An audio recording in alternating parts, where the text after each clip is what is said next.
그런데 급제자들은 바로 관직에 갔나요? 옛날에 자원급제하고 암행어사로 나가고 그랬다고 하던데요. 임용용이 그랬죠? 이몽룡 얘기는 그 춘향가에 나오는 소설 내용이지 않습니까? 문과 급제자들 중에서 장원은 종6품직에 그리고 나머지 갑과는 정7품, 을과 7명은 정8품, 병과 23명은 정9품의 품계를 받게 됩니다. 그러나 이것은 원칙이었고 급제자의 인원수는 관직보다 많았기 때문에 권지라는 시보직에서 대기하는 시간을 가지기도 하였습니다. 참 시험을 볼 때도 중요한 정식이 있었습니다. 정식을 어기면 합격해도 소용이 없었기 때문에 매우 중요한 내용입니다.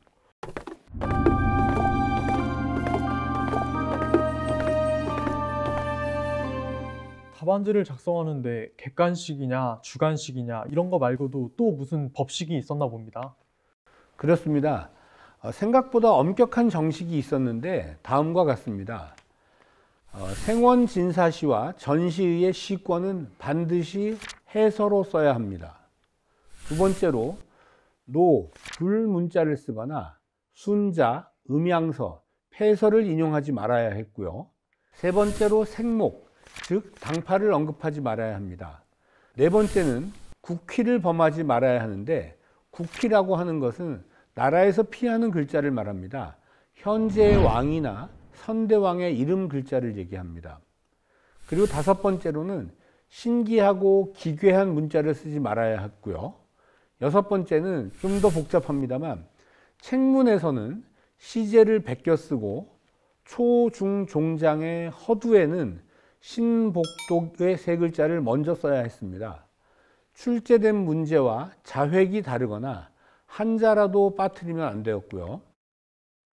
대책을 쓰는 중에서 국왕과 관련되는 문자는 두 글자를 올려 써야 했고요.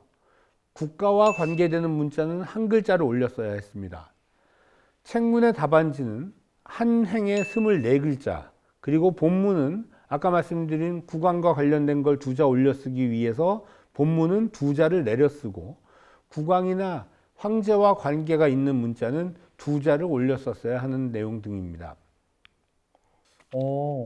생각보다 엄청 복잡하네요. 지금식으로 이야기하자면 글자체랑 줄간격을 모두 정해지는 셈이군요. 그렇습니다. 지금 그림에서 보시는 것처럼 옛날 책에도 제목이나 이런 것들이 이 그림에 보시는 것보다 한 글자 위에 써져 있습니다. 그런 것들이 대책문을 쓸 때 국왕과 황제에 관한 것들이면 두 글자를 올려서 써서 쓰기 시작을 해야 하는 거고요. 나라에 관계된 건 한 글자 위를 써야 하는 겁니다. 옛날엔 전부 글씨를 세로로 썼기 때문에 두 글자 위, 한 글자 위가 가능하도록 두 글자 밑에를 써야 한다는 것이 본문들이 이렇게 밑에 써져 있어야 한다는 의미입니다. 요즘의 과거 재현 행사 때에는 칠원율시를 짓는 것으로 시험을 보기 때문에 채점할 때 시관들이 율시의 법칙을 가지고 서로 다투는 경우도 많이 있었습니다. 말이 나온 김에 과거 시험의 대표적인 부정행위 한번 좀 알아볼까요? 그거 정말 재밌을 것 같습니다. 여러 가지 부정행위에 대한 기록들이 실록이나 여러 기록에 있습니다만 그걸 좀 내용을 정리한 내용이 있습니다. 순조 18년 때 성균관 사성인 이형하가 과거에 폐단을 없애야 한다고 지적한 8가지 대표적인 부정을 얘기를 했습니다. 첫 번째로 차술차작입니다. 남의 글을 빌어서 쓰는 일. 그리고 두 번째로 수종협책입니다. 아까 수협관들이 조사를 많이 했지만 책을 몰래 가지고 시험장에 들어가는 일들이 많았던 겁니다. 그래서 책을 못 갖고 들어가는 일을 못하게 해야 한다는 얘기였고요. 세 번째로 인문유린입니다. 문을 지키는 수협관도 있고 군인들도 있었습니다만 혼란한 틈을 타서 시험장에 아무나 들어가는 일들도 많이 발생을 했습니다. 네 번째로는 정권분환입니다. 시험지를 바꿔내는 겁니다.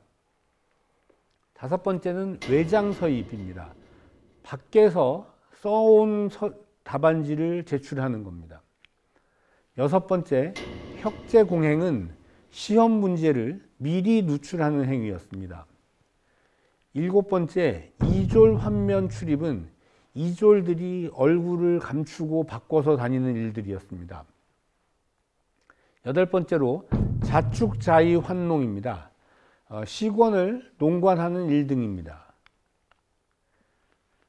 실제 재연 행사 때도 옥편 이외에 참고 서적을 가지고 들어오거나 휴대폰을 이용하여서 아들의 답안을 아버지가 써주는 일 등 부정행위가 종종 있었습니다.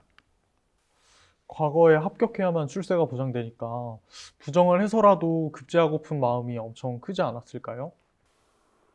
조선시대 공시 문과 과거제도 9편에서 찾아뵙겠습니다.